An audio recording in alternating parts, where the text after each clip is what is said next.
main area of research expertise is music, but as I'll show later, that there's quite a lot of synergy between the music industry and the character industry. So what I'd like to do is just talk a little bit about Japanese characters as how they're embedded in social ideas, and then maybe at the end play you some memorable songs that are associated with Japanese characters over the years. This is a very complex set of ideas that I'm going to, but I'm kind of going to give you a hypothesis and then take it back, and we call this problematizing it. It's supposed to get your minds thinking about, oh, this is sort of interesting. What side, there are different sides to an argument. So why would the Japan Foundation pay money to set up all of these posters and everything? What is it about characters that's important to Japanese society? Well, I've written, it's a window into Japanese society and culture. They symbolize ideas, and when I say ideas in specific, aesthetics. I see some of you have taken on the aesthetics with your outfits. I see the Pokemon hat there. That's an aesthetic that you've taken on for yourself. This is the idea. You like how it looks, you like how it makes you feel. There are these ideas behind it. And there are also the values. Pokemon actually, as a series, contains certain values that are embedded in the stories. And so when you take on a character, you take on the aesthetics and the values associated with it. And what I like about the way this gallery exhibition has been set up is that it shows that ideas change over time. You got your 50s, 60s, 70s, 80s, 90s. So I want to sort of take as a starting point for this lecture is walking through the values and the aesthetics as they change over time. And then also point out that this process demonstrates something called commodification, which is a mouthful. Commodification means that values like working hard at school or working hard at your job or being respectful to your parents or to friends or having loyalty to your friends, this becomes, it's an abstract value, right? Being nice, being loyal, being hardworking. These are abstract values. But what I want to argue, and this is a bit complicated, is that these abstract values become concrete through the character. When we look at Pikachu, we think, oh, he's cute. But we also understand that Pikachu is not only cute, but he's loyal to his Pokemon master, right? He fights hard, he never gives up. And so these abstract values become concrete, and these concrete things are for sale. So you can, and this is the argument you can accept or not, you can buy loyalty, you can buy cuteness, you can buy that hardworking, stick-to-itiveness. Pikachu never gives up, even when he's in a battle, when he is way outmoded by a much more superior Pokemon, still doesn't give up until the very end. That's what we call a commodification of a value that you can buy, and this is on the market, products for consumption, commodification. But again, I want to sort of point out that there is a drawback to doing this kind of lecture and analysis in your schoolwork and in your writing papers, is that you want to be careful not to put, and this is why I called the lecture Encounters with Japanese Society. When I say it's a window into Japanese society, I don't want to imply that there's a cause and effect. Like, people see Pikachu and they start acting in a certain way. Because as you probably know, as an audience member today, you can take away what I say in your own way and change your mind. Just because I say something doesn't mean you believe me or you agree with me. So remember, there's a complex relationship between popular culture and this commodified business by Nintendo and Bandai and all these other companies that you've heard of. There's a complex relationship between the audience and the producers. So I don't want to say that this popular culture is a direct cause and effect. Rather, I like to use it, it's a relationship that goes both ways. Perhaps it's a reflection of certain values, but not all values, and always remembering that the audience might take away a different message. I've just been talking about something, someone was talking about a television show that showed homeless people in Japan, and doesn't that mean, that the Japanese society is changing to be more open to homelessness? Well, it depends on the television show and how it's presented, and it could have a different outcome. So keeping that in mind, I'm not trying to say that Japanese society is a certain way because of the characters, or the characters are a certain way because of the society.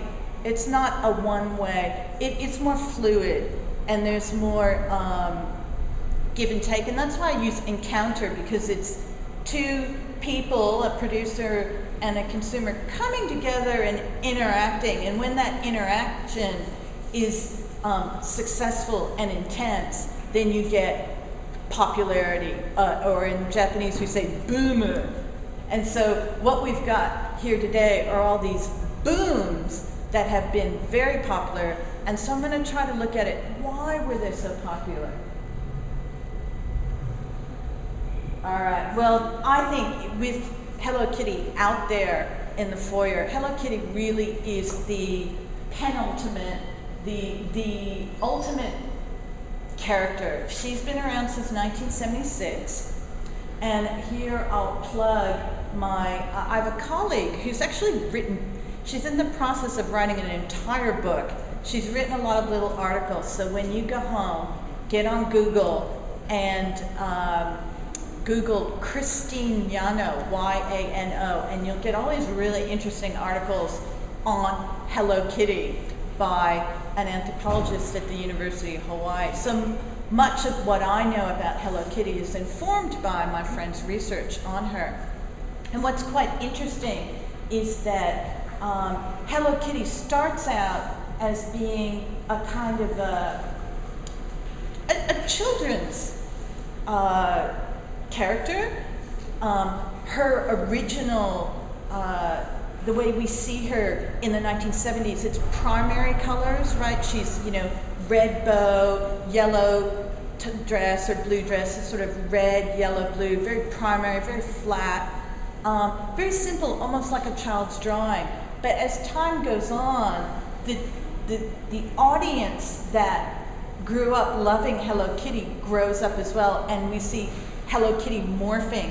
Some of the objects in the bedroom in that exhibit just behind this wall show like Hello Kitty with black sequins. Now that's a sort of Hello Kitty morphing into a more adult audience, and it's quite interesting to see over the last 35 years how Hello Kitty can be carried through the age groups. One of the reasons why I think Hello Kitty is so, has this long-lasting audience, how she can appeal to both 5-year-olds and 35-year-olds, is, and I'm borrowing another word from another scholar named Laura Miller, who works at the University of Missouri, and she's written on something called Zoomorphic Characters. And in Japanese society, and you can see what you think about this, those of you studying Japanese language, have you learned about that Japanese language prefers a non-direct mode of communication? That, hey, you, do this. It's more like, wow, wouldn't you, I wonder if it would be nice if someone did that. And then you get to, oh, it's me, okay, I'll go do it now. But the way interpersonal communication happens in English is a bit different from in Japanese. So when you're an English speaker, you have to learn to not only speak indirectly, but then interpret indirect. And so if someone really wants you to do something, they might not tell you, they just drop hints and you have to figure it out. In the same way,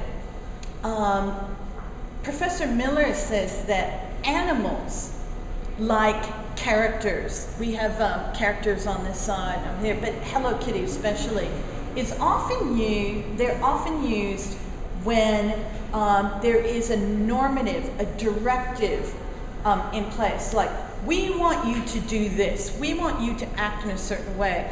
But if they show a human being, it's almost too direct. And the chance that the person doing the wrong thing might resemble someone in the audience, it's sort of humiliating. So Professor Miller argues that the use of characters like Hello Kitty, because they're animals, you take that step away from the audience and you can externalize it. So when you see Hello Kitty messing up or making a mistake, you can kind of say, oh, look at that kitty, poor kitty, naughty kitty. But you also say, must remember not to do that myself. But you don't take offense at it because it's a cat, right? So there's a function, a normative function. Normative means that you have to, someone's telling you to do something.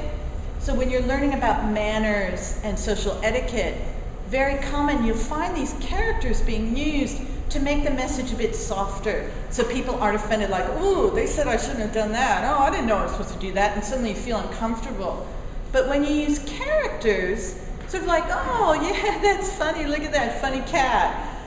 Yeah, and then you internalize that. Oh, that must mean that next time I'm at a dinner party, I should not use the knife in that way. Okay, got it.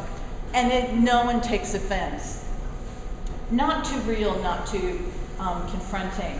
And what's very interesting about this sort of unreal Hello Kitty is that you find that it has been able to be spread around the world. And Christine has written many different, Cristiano's written different articles that you can find now, but she's currently writing an entire book on Hello Kitty, and she's calling it Pink Globalization, to see how Hello Kitty moves across the world. And she argues that that sort of flat, simple outline drawing with the primary colors has a certain flexibility and a malleability, and I think that we have flexibility in the gallery here, that you can ascribe different values, because each culture is going to have its own value.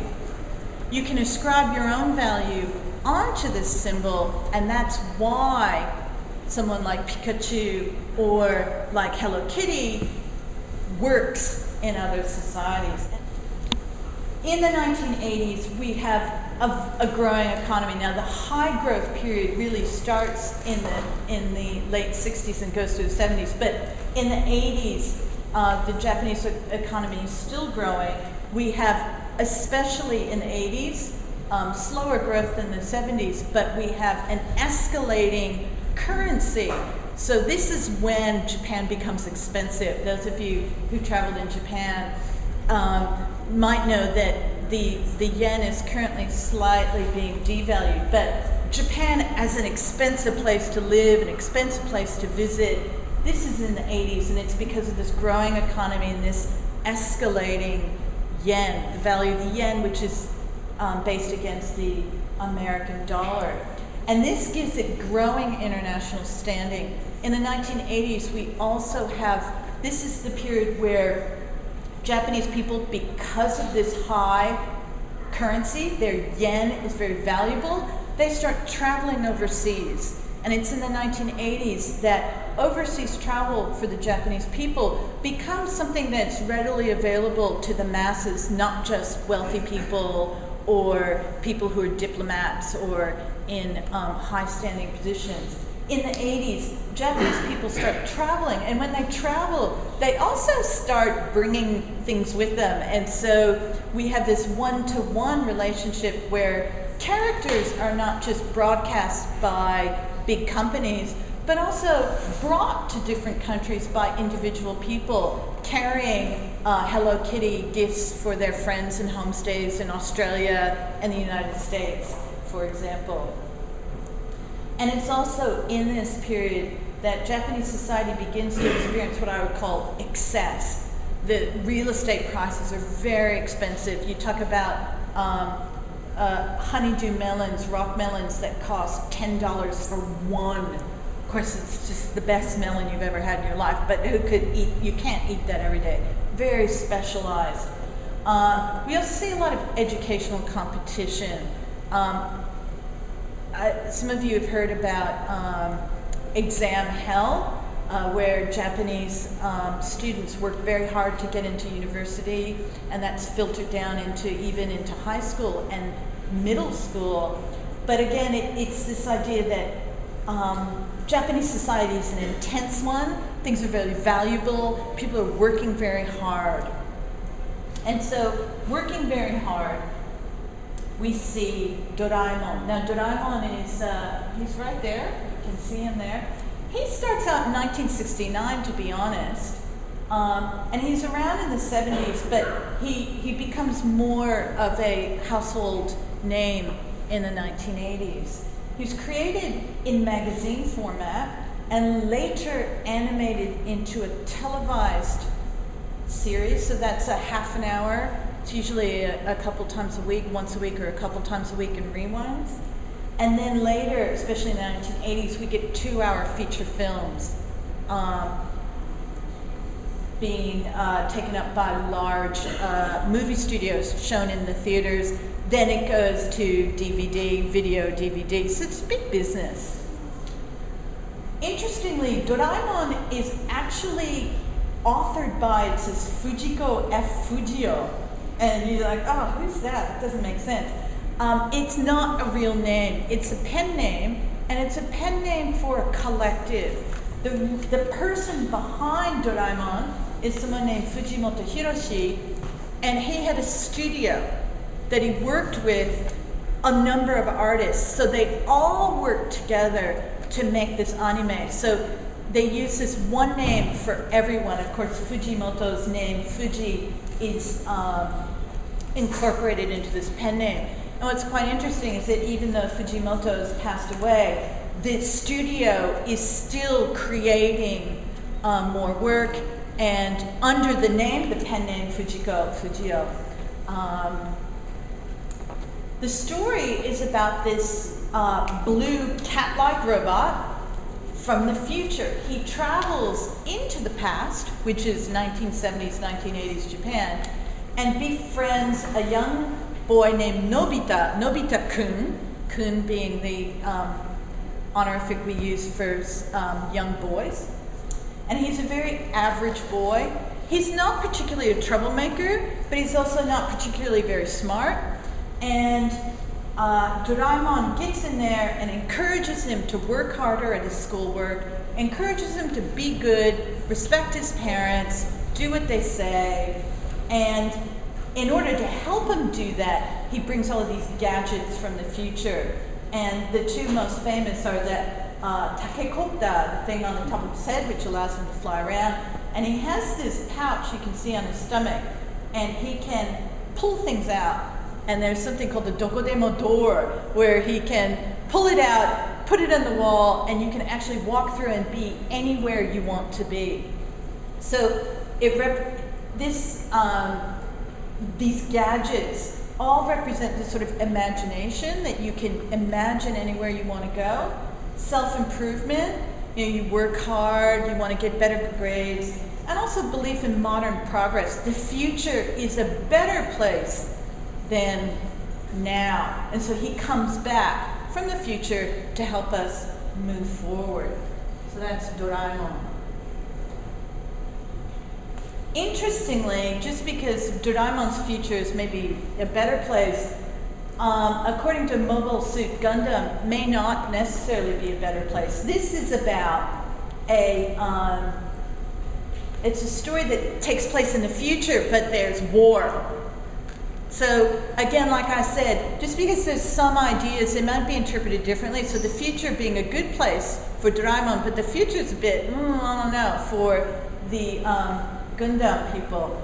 Now, what's quite interesting about Mobile Suit Gundam is that it starts out as a anime, and a manga and an anime, and it flops. Nobody's interested in it. Nobody at all. One season, bleh, not interested. But what happens, it gets canceled. And the copyright license, which is owned by the company Bandai, they're like, well, we've got all of this copyright. What are we going to do with it? None of the broadcasters seem to want it. Audiences weren't that interested. Oh, well. But we've got this copyright. Let's see if we can flog it somewhere else. And they sell it to toy makers. Well, Bandai is a toy maker, right? So what we get is, they said, all right, didn't work as a television show, didn't really work as a manga book. So maybe they would want to make toys out of it. And this was one of the first, this synergy between manga, television, so the print industry, broadcasting industry, and the toy industry. And you can see that's a life size, or close to being much larger size version of what the toys were like, right over there. And so when the robot models were popular with model audiences, suddenly this revived interest in the manga. They brought back the manga, they rebroadcast the anime, they were a hit, and then they started making new series. So what's quite interesting is the way something might not work in one context and then it does in the other, and then you can go back and start making it again. And this is really important because it shows what we call the intertextuality of characters. They work in different mediums. They're print, they're live action film, and they're also things like toys, hair ribbons, sheets, comforter, quilt covers, handbags, things like that. We call this intertextuality. And when the industry works together like this, you get much more of a penetration on an audience. Some people might be interested in the toys, some people are interested in the anime, some people are interested in the sheets and the handbags. But this is how the influence can spread. 1990s. Actually, this slide shows one of my favorite characters, Chibi Marukochan. I was living in Japan in the early 1990s, so I used to watch her on television every Sunday evening at it's on about 7 o'clock. In the 1990s, as many of you know, that's when the Japanese economy stopped growing. It was the first time it had stopped growing, really, except for that oil shock in 73, 74, but it was the first time the Japanese economy had not moved forward since the war. Growth falters in 1991. We call that the burst of the bubble. But the real slowdown is experienced in the mid to late 90s with something called restura, which stands for restructuring of Japanese companies. And people who thought that they were set for life and lifetime employment suddenly found that maybe they weren't getting the jobs that they were going to get, and they had to retire early, or they were getting redundancy packages, and young graduates had troubles getting jobs because they were trying to save money to compensate for this lack of growth. We also see some moral panics about youth behavior, kids acting up, juvenile delinquency, and this is thought to be maybe related to the excess that had been experienced in the 80s, where everyone had a lot of money and could do a lot of different things. And we have something called enjo kosai, where young women were using their relationships with older men for money. This was very upsetting. We have something called a moral panic. What is our youth coming to? Even today, scholars of Japanese society refer to the 90s as the lost decade. The economic growth was lost. A certain kind of moral understanding of Japanese society was lost. And many people think that the 2000s is when we need to try to get Japanese society back on track, moving forward, both financially and socially and culturally. So what's going on in the 1990s? Chibi Marukochan. Now she starts out again earlier, 1986, but the anime is originally broadcast from 1990 to 1902, and then starts again in 1999. Sorry, I'm missing a 9 there. And it's still on at present time. She's been called Japan's Bart Simpson, and that makes her a little bit different from Nobita-kun. Nobita-kun was an average boy, but he wasn't particularly bad. He wasn't particularly a troublemaker. He was just, he liked to watch TV, and then, Doraemon would say, no, you have to do your homework, and he'd be like, okay. But I'd say Chibi Marukochan takes it a step further. She's not only not doing her homework, she's actually even considered cheating to get it done. And of course, in the end, this doesn't turn out so well, and she learns her lesson. So she is more troublesome, more out there. She sasses, she talks back to her mother. And what's quite interesting is that the mother figure in Chibi Marukochan is also a bit different.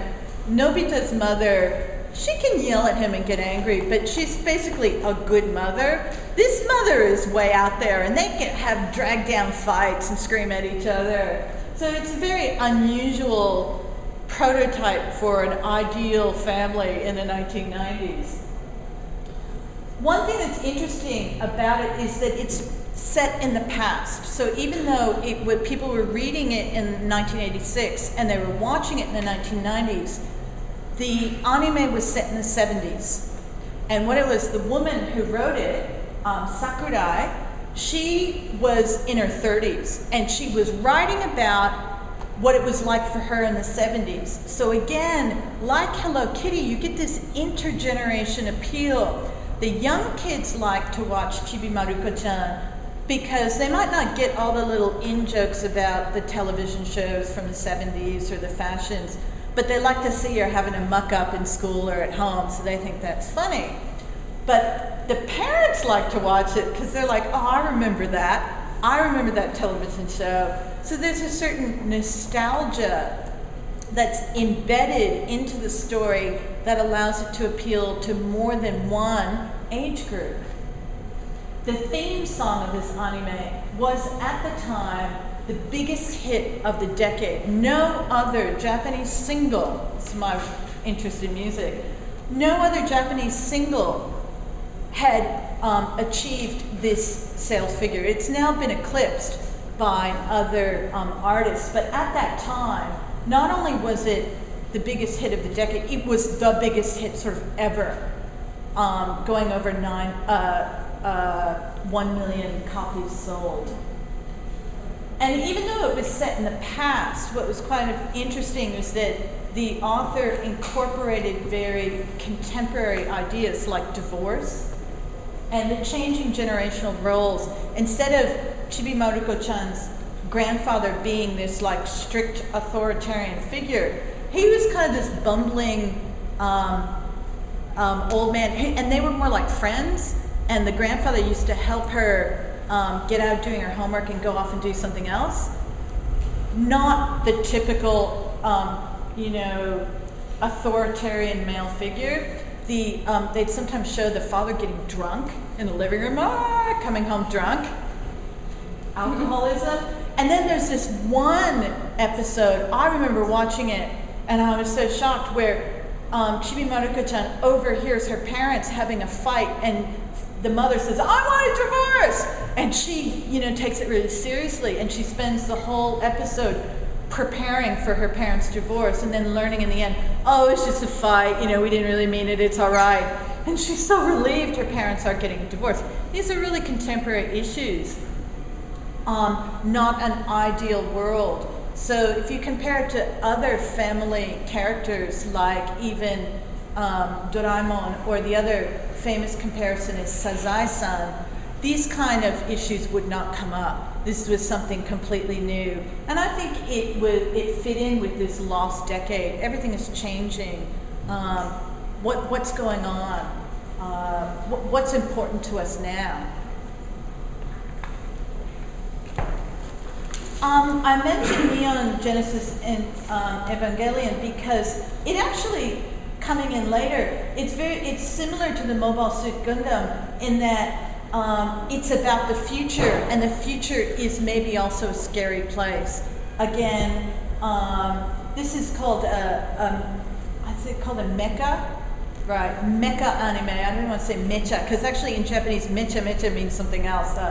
Okay, so it's a Mecha anime where both of these have the same character plot line where it's in the future and people don't fight using planes or guns anymore. What they do, they put on these battle suits. That's what the Mobile Suit is about, put on a battle suit. Again, we use these mechanistic battle suits to battle each other in the future.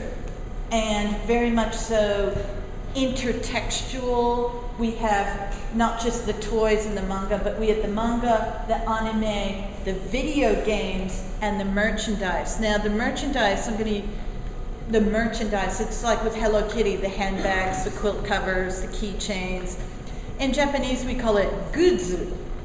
And gudzu are often the #1 earner for many of these characters. The company, the manufacturing company and the copyright holder as an author earns more in royalty from gudzu than they do from the actual broadcast of the anime or the, the print run of the first run of the manga. It's through these goods that money is made, and so that's why there's so many of them around. Interesting thing about Neon Genesis Evangelion is that it's associated with something called Otaku culture. And Otaku culture sort of been around for a while.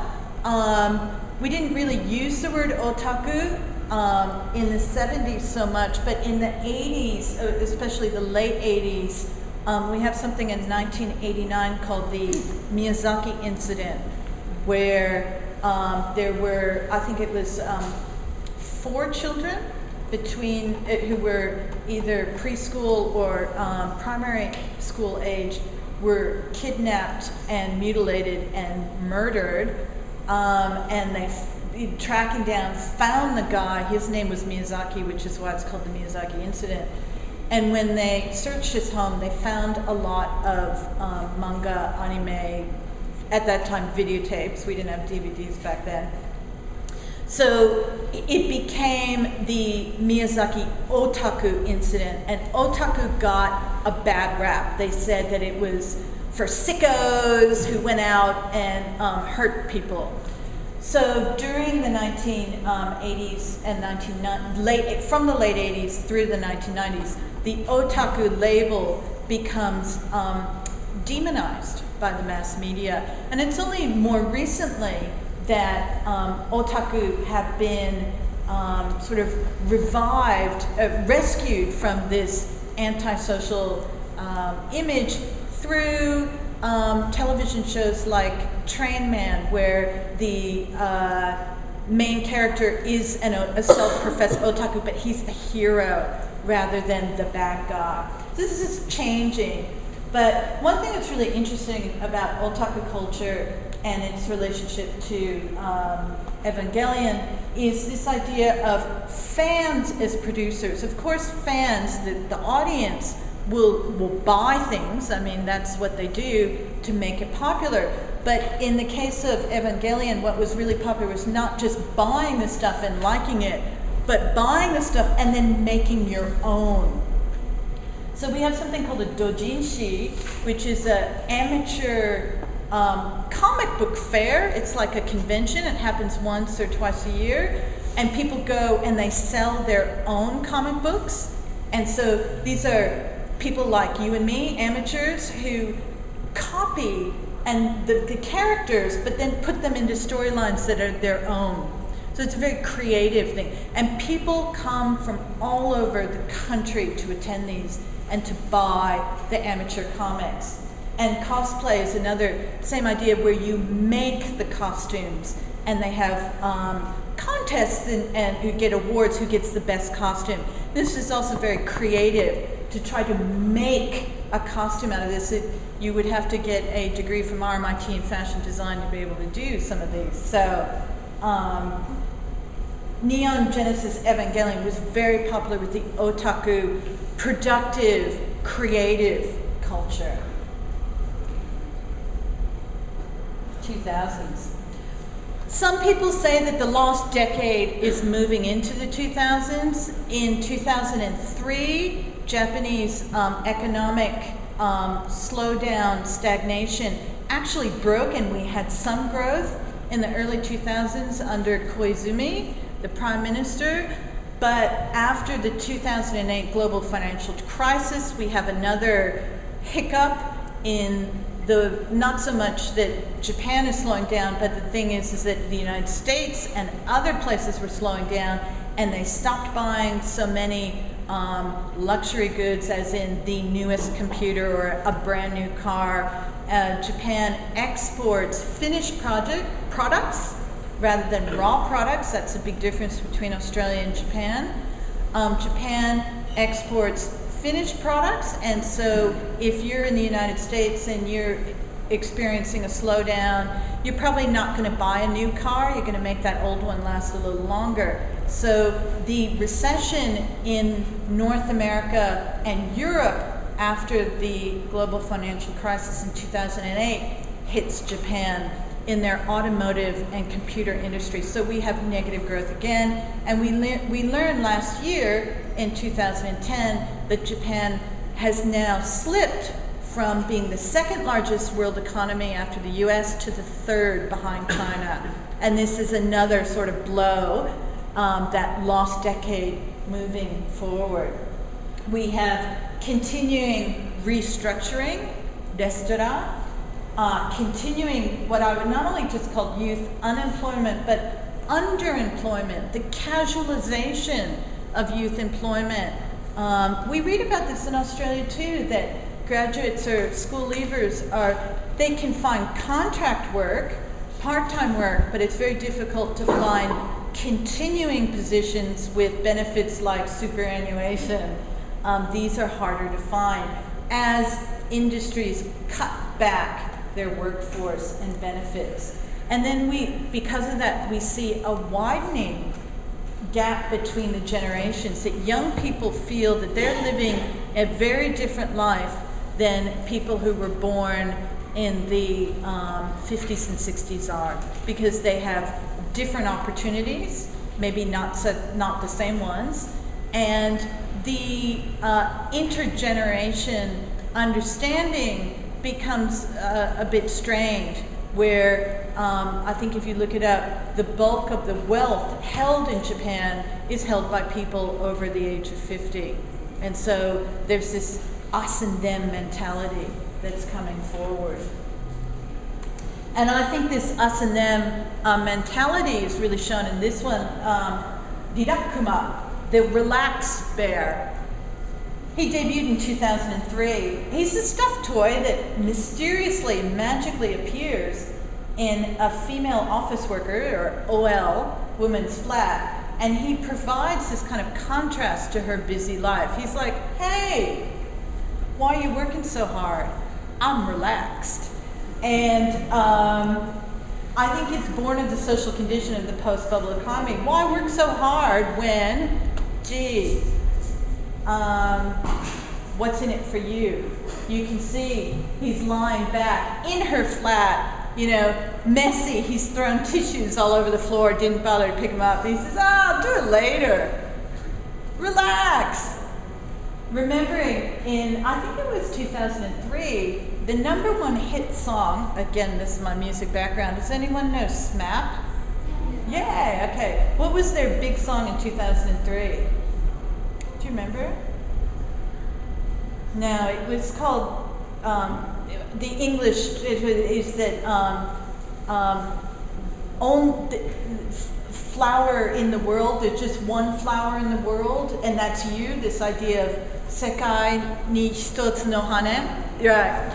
But what's really interesting about that song, it was a huge hit. What's really interesting about that song is that in the chorus, they say, "Number one ni naranakute mo ii." I know you're thinking, oh, I haven't got all that Japanese yet, but number one ni naranakute mo ii means you don't have to be number one. Listen, relax, take it easy, which is really interesting. They use number one because in the 1960s and the 1970s was this guy, Harvard professor, wrote a book, Japan is Number One. It was hugely influential. We all want to be like Japan. Look, they lost the war, they rebuilt. Now they're ahead of us. We've got to catch up. Japan is number one. And that mentality had really stuck in during the 70s and 80s. But after the recession in the 90s, Japanese people saying, what are we doing? Well, you know, we're not number one anymore. Let's get over it. Number one, don't need it. Walk away from it. What's it for anyway? So it's quite interesting that you can kind of see the difference between Nobita-kun from Doraemon. He's like, work harder, work harder. And Akuma is like, nah, what's the point? Take it easy. Live for today. And then this one. I just want to talk about Pokemon is probably like Hello Kitty. I'll finish with this one. You know, it's bookmarks there. Hello Kitty, hugely successful overseas. Pokemon, hugely successful overseas. And one of the reasons why I think it is so successful is that you get an evolution of characters. So I guess I don't have to tell you guys this. Actually, Pikachu, you have Pichu, right, who evolves to Pikachu, who evolves to Daichu. Who's the next one? That's it. He's only got 3 evolutions. Right, all right. These are about pocket monsters who evolve, and they have different battling techniques as they evolve. But what's kind of interesting is that the baby ones are very popular with young audiences, and then as the audiences grow and they require more complex storylines, they can move up the line. And the stories associated with the characters can be both simplistic at the baby and then become quite complicated at the adult level. So you have people who are involved with Pokemon from literally age 4 or 5 through high school and beyond, because they're evolving like the characters. What's really interesting about Pokemon as well is that it's a bit of a reverse with some of the ones I've mentioned. They start out as anime and then, or manga, and then they become video games. This one was actually a video game first and then became an anime. It's a Nintendo franchise, and as you know, Nintendo also owns the copyright and to gaming like the DS and the Wii. So that's why you see Pokemon games everywhere in the different modes as you move along. Quite interestingly, the US market imports Pokemon in the late 1990s, huge success. In fact, most people in the United States, there's an article on this by a US scholar named Ann Allison, and Ann Allison interviewed American fans of Pokemon, and they had no idea that it was Japanese. They thought it was American. They changed the names, so Takeshi becomes he's got some of the English name. They changed all the names, and the reason why they could do that is that the creators of Pokemon, you might say, purposefully created a sort of imaginary borderless world. It doesn't take place in Japan like Doraemon does or Chibi Marukochan does. Chibi Marukochan lives in Shizuoka. We know that.